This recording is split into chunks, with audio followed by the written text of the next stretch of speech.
अब एग्ज़ाम की तैयारी करनी है, आपको टाइम टेबल भी बनाना है, सब्जेक्ट वाइज आपको चीज़ें करनी पड़ेंगी। नहीं, आपके पास अगर 5 सब्जेक्ट हैं तो पांचों सब्जेक्ट में ऐसा तो नहीं कि आप हर एक में धुरंधर हो, अगर हो तो बहुत अच्छी बात है। लेकिन जनरली क्या होता है कि कोई अगर मैथमेटिक्स में बहुत तेज़ है, साइंस में बहुत तेज़ है, हो सकता है उसका जो अंग्रेजी है, इंग्लिश लैंग्वेज है, उसमें थोड़ा कमज़ोर हो, या हिंदी में थोड़ा कमज़ोर हो, तो लेकिन मार्क्स जब आते हैं तो वो तो सबके आते हैं ना। तो पता चला कि हिंदी की वजह से आपके ओवरऑल परसेंटेज कम हो गई।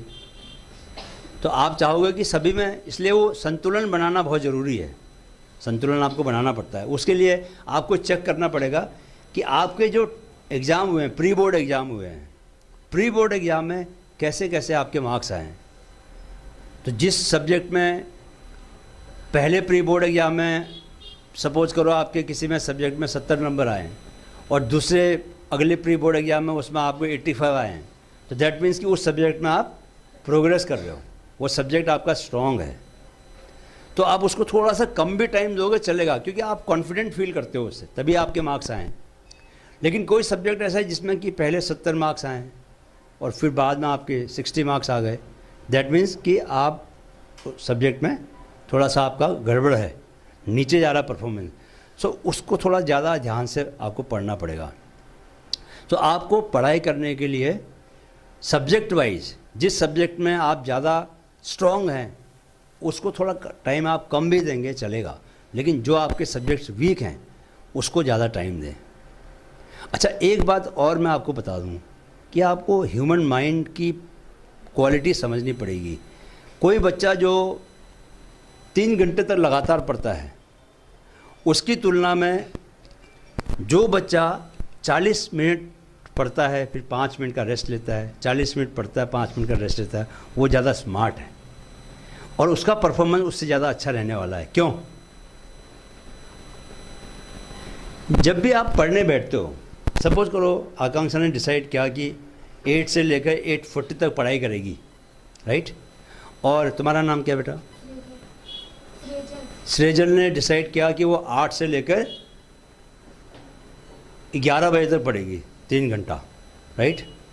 सो जनरली दिमाग क्या होता है कि जब आप पढ़ने बैठते हो तो शुरू का जो हिस्सा होता है उसमें बहुत, क्योंकि आप फ्रेश माइंड से बैठे हो इसलिए एकदम फोकस होकर पढ़ाई करोगे, तो शुरू का हिस्सा आपको काफ़ी अच्छा याद हो जाता है। मतलब क्योंकि बहुत ज़्यादा आपका कॉन्सेंट्रेशन पावर, जो कॉन्सेंट्रेशन लेवल होता है वो हाई रहता है, राइट? और जब आपने, इसको बोलते हैं प्राइमेसी और रिसेंसी, जो रिसेंटली पढ़ा है, जैसे आपने पढ़ाई ख़त्म की तो जो सबसे बाद में पढ़ा होगा वो आपको याद रहेगा, है ना? बीच वाला जो है वो गड़बड़ हो जाता है। तो जो स्मार्ट बच्चा है जो 40 मिनट पढ़ेगा तो उसने शुरू का जो 10 मिनट उसको बड़ा अच्छे से याद हुआ, लास्ट का जो 10 मिनट है वो भी बड़े अच्छे से याद हुआ, समझ में आया उसको। तो 40 मिनट में उसने बीच का थोड़ा बहुत, चलो हम कह सकते हैं कि कम थोड़ा कंसंट्रेशन पावर रही होगी, लेकिन 40-40 मिनट करके उसने 6 बार पढ़ाई की, मतलब कितने 4 घंटे हो गया। और एक बच्ची ने 2-2 घंटे करके 2 बार पढ़ाई की, 2-2 घंटे। तो वो जो 2 घंटे उसने पढ़ा, 2 घंटे में से शुरू के हिस्से में उसको 10 मिनट का, सपोज हम ये मानते हैं कि माइंड जो है शुरू के 10 मिनट का अच्छा याद कर लेता है और बाद के 10 मिनट का भी अच्छा याद करेगा, तो उसको 10, 20, 30, 40 मिनट उसको ऐसे मिले जो हाईली कॉन्सेंट्रेशन पावर वाले थे। लेकिन इसने तो 5 बार पढ़ लिया, तो इसको कितने मिल गए? हर एक सेशन में 20 मिनट का इसको क्वालिटी, तो 20 मिनट का इसको 1 घंटा मिल गया। 1 घंटा इसका हाईली कॉन्सेंट्रेटेड फोकस्ड माइंड के साथ स्टडी किया इसने। तो एंड ऑफ द डे क्या होगा कि जिस इसके पास ज़्यादा कॉन्सेप्ट क्लियर होंगे, ज़्यादा नॉलेज होगी, माइंड में चीज़ें ज़्यादा चली गई होंगी इसकी, as compare to the person जिसने लंबी पढ़ाई की। छोटी शॉर्ट पढ़ाई करनी है, 40-40 मिनट पढ़ो, और जो 5 मिनट का उसके बाद ब्रेक लेना। ब्रेक में क्या करना है? अभी ब्रेक में क्या है कि आंखें आपकी लगातार देख रहे हो तो आंखें थक जाती हैं। तो पहले तो आँखों को आप नज़दीक दूर बाहर आ जाओ, बालकनी में आ जाओ, नेचर को देखो, हरे पेड़ देखो। जब आँखों को हरा हरा या खूबसूरत चीज़ें दिखती हैं तो आँखें थोड़ा सा फ्रेश हो जाती हैं। ब्रीदिंग बहुत ज़रूरी है, ब्रीदिंग। तो आपको चाहिए कि एक मैं फॉर्मूला बताऊंगा आपको x 2x and x 4x and 2x, यानी कि 3 सेकंड तक आपको सांस लेनी है और 4 टाइम 3 इंटू 4 12 सेकंड तक सांस को होल्ड करना है और 3 2 या 6 सेकंड तक आपको एक्सहेल करना है। तो बीच में आप 3 बार ऐसा कर लीजिए, तो आपकी ब्रीदिंग से आपका माइंड और भी शांत हो जाएगा और भी काम हो जाएगा।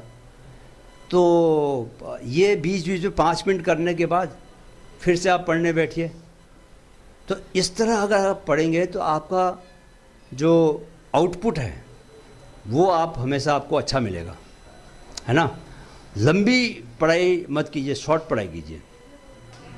तो ये एक बहुत सारे बच्चों को इसका पता नहीं चलता है। अच्छा, दूसरा कि माइंड को जितना फ्रेश माइंड से पढ़ेंगे उतना ज़्यादा आप फोकस कर पाएंगे।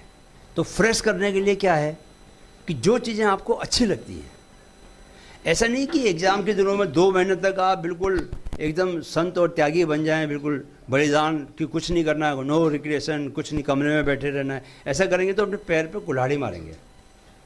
आपको जितना नॉर्मल रह सकते हो उतना नॉर्मल रहना है, जैसे बाकी साल रहते हो। कोई पढ़ाई का कोई हवा नहीं बनाना, कोई एग्ज़ाम का हवा नहीं बनाना। क्योंकि पहले मैंने बोला कि बड़ा इम्तिहान क्या है, ज़िंदगी का इम्तिहान है, ये बहुत छोटे इम्तिहान है। तो ऐसे बहुत लोग हुए हैं जिन्होंने बोर्ड के एग्ज़ाम में बहुत ख़राब किया, 10वीं में फेल हो गए, लेकिन ज़िंदगी के इम्तिहान में उन्होंने बहुत अच्छा किया। अगर आप गूगल करोगे आपको हज़ारों ऐसे लोग मिल जाएंगे जो 10वीं 12वीं में अच्छा नहीं कर पाए लेकिन बहुत सुपर सक्सेसफुल लोग बने। तो ये कोई मेजरमेंट नहीं है कि आप भविष्य में कैसा बनोगे, कि आपकी 10वीं में कितने मार्क्स आए, लेकिन हम अच्छे मार्क्स ला सकते हैं, क्या दिक्कत है। तो अच्छे अगर ऑप्शन है हमारे पास अच्छे मार्क्स का, हम थोड़ी सी मेहनत करें, फोकस करके पढ़ाई करें तो अच्छे मार्क्स आ सकते हैं, तो लाना ही चाहिए। तो एग्ज़ाम के दिनों में आपको माइंड को रिक्रिएट करने का, जिस चीज़ में अगर आप कुछ गेम खेलते हैं तो वो गेम आपको खेलने जाना चाहिए, उस गेम को खेलना छोड़ना नहीं है, बहुत ज़रूरी है। एग्ज़ाम के दिनों में ज़्यादा ज़रूरी है। जिस बच्चे की मैं बात कर रहा था जिसने जेईई एडवांस में ऑल इंडिया 26 रैंकिंग लेके आया, वो 2 घंटे खेलने जाता, फुटबॉल खेलता था वो। अच्छा, खेलने में भी अगर फिजिकल एक्टिविटी वाला कोई चीज़ है जिसमें कि आपको पसीना बह रहा है, वो ज़्यादा अच्छा है। क्यों? क्योंकि आपका जो माइंड है, जैसे आप फिजिकल एक्टिविटी करते हो, आपने गौर किया होगा कि फिजिकल एक्टिविटी या दौड़ रहे हो या जिम में जा रहे हो, कुछ वर्कआउट कर रहे हो या डांस कर रहे हो, उस दौरान कभी भी आप डिप्रेशन में नहीं जा सकते, उदास हो ही नहीं सकते, नेगेटिव सोच ही नहीं सकते। आप पॉजिटिव सोचते हो और हंसते हो, you are full of energy, full of positive vibes. And क्यों? क्योंकि आपकी बॉडी में हॉर्मोन्स रिलीज होते हैं, ठीक है, जो पॉजिटिविटी के हॉर्मोन्स, फील गुड हॉर्मोन्स जिनको बोलते हैं, वो हॉर्मोन्स रिलीज होते हैं और वो आपको कभी भी नेगेटिव फील नहीं करने देते हैं। तो जब कभी भी आपको कभी ये लगे कि आप थोड़ा ज़्यादा सोच रहे हो, डिप्रेशन में जा रहे हो या उदास हो रहे हो, तो गो एंड दौड़ के आ जाओ थोड़ा सा। रनिंग से बढ़िया तो कोई चीज़ नहीं है। खैर, मैं आपको पता ही है, मैं तो मैराथन दौड़ता हूँ। अभी यहाँ आपकी क्लास में आने से पहले भी सुबह मैं दौड़ के आया, उठ के, कि भाई जाऊँगा तो अच्छा फील होगा, और मैं लिटरली अच्छा फील कर रहा हूँ। तुम लोग नहीं कर रहे? तो ऐसा करते हैं, अपने जो होंठ हैं, जब आप मुस्कुराते हो तो कैसे करते हो? करो। तो जैसे आपने होंठ ऐसे किया, अपने आप माइंड में क्या हुई? खुशी आई ना। तो ये पूरी ज़िंदगी अगर हम इन चीज़ों को समझ जाएं, बिना वजह, कोई वजह नहीं भी है, अगर सिर्फ आप कभी भी आपका मन खराब हो रहा हो तो क्या करना है? अपने आप बैठ, कोई बोलेगा पागल है, कोई बात नहीं, सोचता रहे, हमको तो अच्छा फील हो रहा है। लगता है तेरी खांसी मुझे भी मिली। तो 2 चीज़ें और, इसका अगर आप इसको प्रैक्टिकली यूज करोगे तो उसका बहुत फ़ायदा होगा आपको, आपकी परफॉर्मेंस बढ़ेगी। वैसे भी पूरे दिन भर में 1 घंटा तो मैं बोलता हूँ कि अपनी फ़िटनेस के लिए बहुत ज़रूरी है। आप देखते हो कि फिल्मों के जो हीरो हीरोइंस हैं वो लोग दिखने में अच्छे लगते हैं, बॉडी अच्छी, तो अच्छा लगता है ना देखने में, आपका भी कॉन्फिडेंस बढ़ता है। और बॉडी भी अगर मसल्स स्ट्रॉन्ग हैं और आपका डाइजेस्टिव सिस्टम स्ट्रॉन्ग है तो क्या दिक्कत है, मतलब आँखों को अच्छा लगता है देखने में तो लगना ही चाहिए ना। तो थोड़ा सा अगर 1 घंटा रोज़ अगर आप अपने बॉडी के ऊपर काम कर सको, माइंड के ऊपर तो काम करना ही है बट बॉडी के ऊपर भी काम करना ज़रूरी है। तो ये, इसके अलावा मैं 2 चीज़ें और बताऊंगा आपको, माइंड की एक्सरसाइज और ब्रीदिंग के 3 तरीके बताऊंगा। ये 3 तरीके आप अगर एग्ज़ाम्स के दिनों में के अलावा पूरे साल भर कीजिए। ब्रीदिंग एक्सरसाइज है जिसकी वजह से आपका माइंड बड़ा स्ट्रांग रहेगा, माइंड की मेमोरी पावर बहुत बढ़ जाएगी। जितना माइंड स्ट्रांग रहेगा उतना आपका जीवन में आप जो भी काम करोगे उसमें सक्सेस के चांसेस भी उतने स्ट्रांग हो जाएंगे, क्योंकि सारा खेल किसका है, माइंड का है। अच्छा, एक बात मैं पढ़ाई के बारे में आप लोगों को बताना भूल गया जो बहुत ज़रूरी है।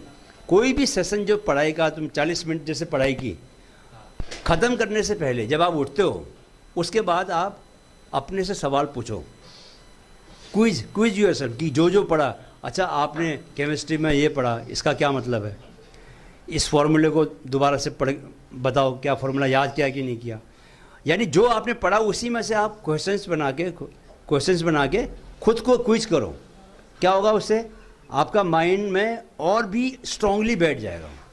अच्छा, और एक बात, सबसे इम्पोर्टेंट बात, कि जब आप पढ़ाई करते हो बाकी रिजल्ट का प्रेशर तो मत लो, लेकिन आप ये प्रेशर ले सकते हो कि सोचो कि आपको वही चीज़ किसी दूसरे बच्चों को पढ़ानी है।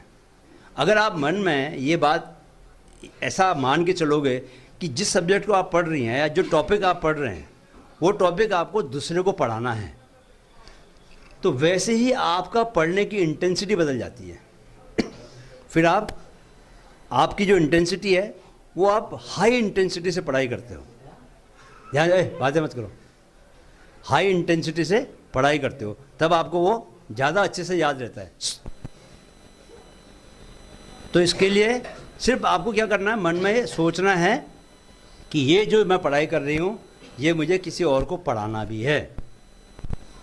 तो जैसे मैं जब 12th में था तो 10th के बच्चों को ट्यूशन पढ़ाया करता था, तो उस चक्कर में मुझे बहुत फ़ायदा हुआ क्योंकि मुझे सब याद हो गया। माइंड फिट युवाओं में मानसिक जागरूकता के अपने लक्ष्य को लेकर कृत संकल्प है। इस मुहिम में हमारे मददगार बने। वीडियो अगर पसंद आया है तो इसे अपने दोस्तों के साथ जरूर शेयर करें।